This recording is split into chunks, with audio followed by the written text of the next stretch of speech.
Yeah, hi, my name's Andy Davies. I'm an ex-Sergeant Major with the Royal Engineers. Originally started off with the REME and ended up doing 25 years. So, Andy, good to speak to you. And from your perspective, Remembrance Day, people wearing poppies, 2 minute silence, and everything what we do at this time of year. For you, from your perspective as ex-military, what does that mean to you? Do you know, for me, more recently than anything, it's become a real personal thing because during my career, we probably had the busiest time militarily. I was in the army in the 80s, 90s, and early 2000s, and it was the busiest time we'd ever had since the Second World War. And we lost over 800 people in that period, 800 soldiers in action. We lost almost three times that in accidents and training incidents and all sorts of other things. Um, and it never really meant much when I was in the army. We were forced to go to church parades and all the rest of it. But as we became older and as these conflicts became more prevalent, you noticed that some of your friends weren't coming back. And the only way you could really sort of console yourself with it is by going, well, you know what? I'm going to stand up during Remembrance Sunday and I'm going to and just have my 2 minute silence. And then maybe the next Sunday I'll go and stand at the church parade or I'll go and stand at the little memorial. I live in Bisley and go and stand at the memorial there with my medals on and be proud. And so for me, as I get older, it's more of a recognition of the fact that it wasn't just about what happened in the First World War. It happened all the way before and all the way since that soldiers, colleagues, friends have died. And it's our way, I think, as a veteran to stand there and be proud, to recognize that, and to make everybody else aware that we are still proud to recognize what our soldiers have done for us. Absolutely. I mean, it's so important, isn't it, to remember and to show your respect. So for you, I mean, how did your army career begin? How did you sort of first end up in the? Oh, you're going to love this one. Oh yeah. So, when I was at school in Marlow, and I wanted to. I was educated to become. I wanted to become a vet. I wanted to stick my arm up the back end of a cow, having lived around James Herriot's movies and all that sort of thing. But I didn't actually qualify enough to become a vet.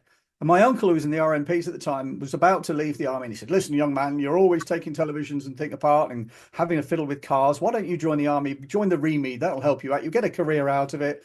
And I didn't have a clue what I was joining. I came from a forces background.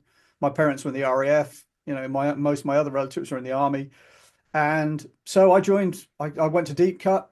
The next thing I knew, I was marching up and down the square at Arborfield, the old apprentice college at Arborfield, for those that remember you, Princess Marina College. Before then, it was the Popperinghe. Yeah, that's how my career started off. And then I very quickly went out to the Falklands. I went out to Iraq and Bosnia and Kosovo, much like just about every soldier serving at the time attended. For us, it was one to the other, and I Yeah. was lucky. And so after 25 years, I had to come out. I wasn't commissioned. I think it's partially because I could read a map. They wouldn't commission me, so so they said, right, you've got to go, and I did. So here I am. And what do you think your time, the main sort of lesson that you took out of, your time in the army, what do you sort of take away from that?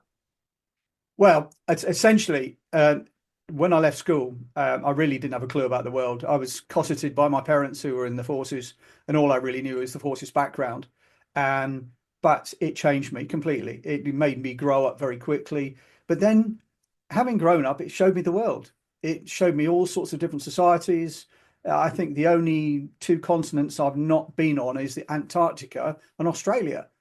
Every other continent in the world I've been on in some kind of army, context.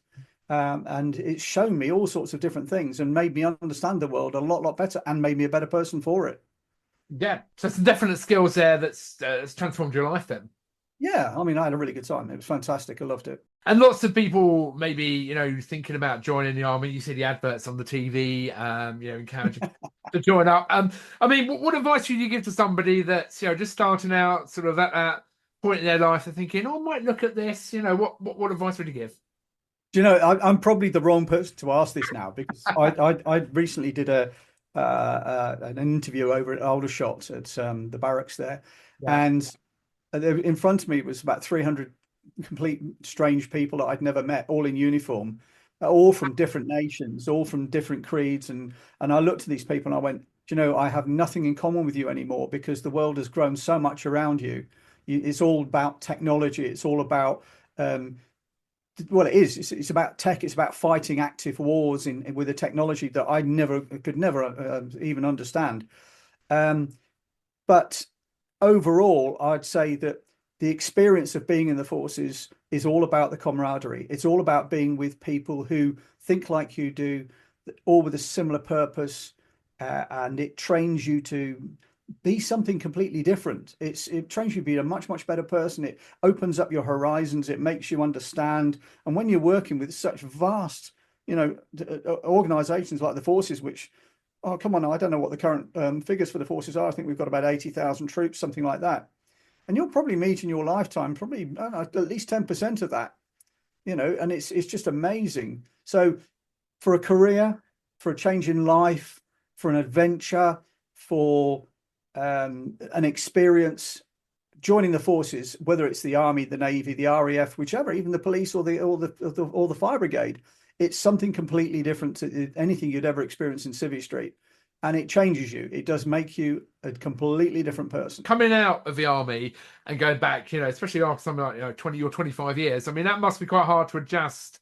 Going into Civvy Street, how do you kind of manage that process? Again, I've had this conversation so many times recently. It was difficult for the first 4 or 5 years. There was a big element of not having a clue how to communicate with people, because the Civvy Street is Civvy Street, and being a soldier, you can, I've said this loads of times before, you can take the man out of the army, you can never take the army out of the man. And when you first come out of the army, you just behave like a soldier. You can't help it. And there's a particular way of talking, there's a particular way of getting things done. And in front of people that are so used to doing the mundane tasks in life and existing in Civvy Street, it's very difficult for the two to mix. And it took me 4 or 5 years to actually work out what I was doing wrong and how to get used to it. Unfortunately, there's quite a lot of people that don't, and those are the people that end up with mental health issues, and that's another subject. But it's and then you see all these homeless on the streets because they really haven't got a clue how to get on with life.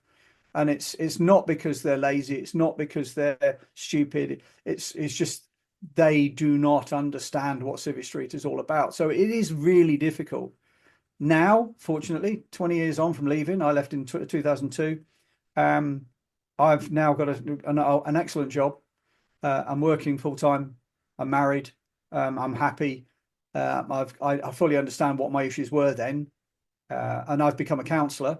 So I can now, and I work quite a lot with Icarus veterans and a few other organisations to help veterans to understand their predicament. So it is really difficult, really difficult. I spoke to a lot of veterans recently saying over at Purbright, saying, right, are you completely aware of what's going to happen to you when you leave the forces? And they go, no, yeah, we got this, that, and the other to look forward to. No, I said, no, are you completely aware that as a squaddy, you're going to come out the forces into this great big world where you technically had your backside wiped for you for the last however many of the years you've been in, and now you've got to do everything yourself, and nobody's going to do anything for you at all. And when you want to do anything, it's not a case of ringing up a buddy and say, can you do this for me? Because nobody's going to do it. And the support that I expected when I came out, and the support I'm expecting to see now, having talked to squaddies or soldiers trying to get out the forces, is still not there, still not where it should be. They're off, they give you loads of money to go and buy a house and all the rest of it, so you bring your pension forward. But that doesn't help you exist when you're mentally not capable of existing in the modern world, and it's quite harsh. So, in an ideal world, what would you like to see in place for people coming out? I would like to see, in addition to the resettlement period, used to be 6 months prior, that there would be a counselling service that would mentally prepare you for leaving, and a counselling service given by ex-served soldiers that know, certainly people who have done their full time 20 odd years plus, who have done some kind of formal counselling training or mental health awareness training, to then sit with these people and say to them, this is what you're going to expect, this is what's going to happen to you. I mean, last week at a meeting I had, one of the clubs I go to, I had a young lad who'd only been out for just over a month. He'd been in for 13 years, been out, and he was in tears. He did not know how to survive. And I talked to him and counseled him for the best part of 2 hours, and he left, gave me a big hug, said thank you very much. We spoke again a couple of days later. He felt much better, felt more positive. The one thing I said to him, though, that he really took home was, I said to him, whatever happened to you in the forces, remember that you were in the forces. You are now a veteran. You will forever be a veteran. So stand proud in front of that mirror and say, I am a veteran and I'm proud to be so, because you're one of a very limited amount of people that have done what you did. So stand proud, put your hand up and say, I am a veteran. I'm proud to be so. And don't let people tell you otherwise. And he took that up, and I phoned him up a couple of days later. And I said, have you stood in front of that mirror yet? He goes, yeah, felt a bit silly, but I said it and I feel much better for doing so. So ask me what I want. I want to see better counselling for soldiers before they come out, for sure. Remembrance Day is observed 11th November at the 11th hour on the 11th day of the 11th month. And it was in accordance with the armistice signed by, I think, the German government and the British government around about 5 o'clock in the morning. And so Remembrance Day, also known as Poppy Day, wearing the poppy, was really taken over because during the First World War, the whole of Northern Europe, Northwestern Europe, was just bombed out. There was very little vegetation left. But strangely, in Flanders Fields in northern France, poppies were prevalent and they survived amongst everything. And as soon as it all calmed down, these poppies would shoot up all over the ground. And it became known, I mean, especially in Flanders Fields, where the poppies were prevalent. These poppies would pop up all over the place. And there was a Canadian doctor serving there, a guy called John McCrae.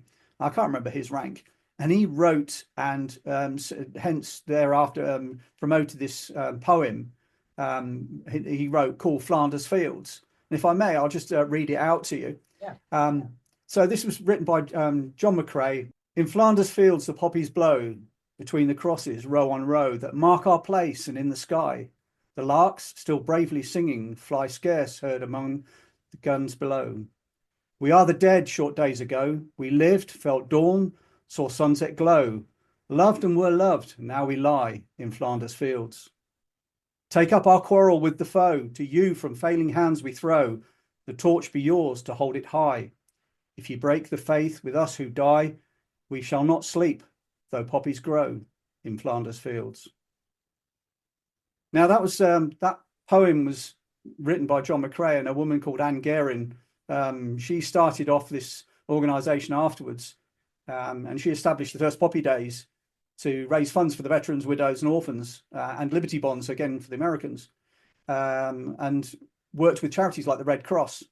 And she went to all the workhouses and asked and begged that people would make poppies, out of red material to represent the poppies in Flanders Fields, and started selling them and generating money. And that's where it all came from. So yeah, that's quite important. And now, of course, it's all over the world. Yes. We see poppies everywhere on the front of cars. It's great. It's fantastic.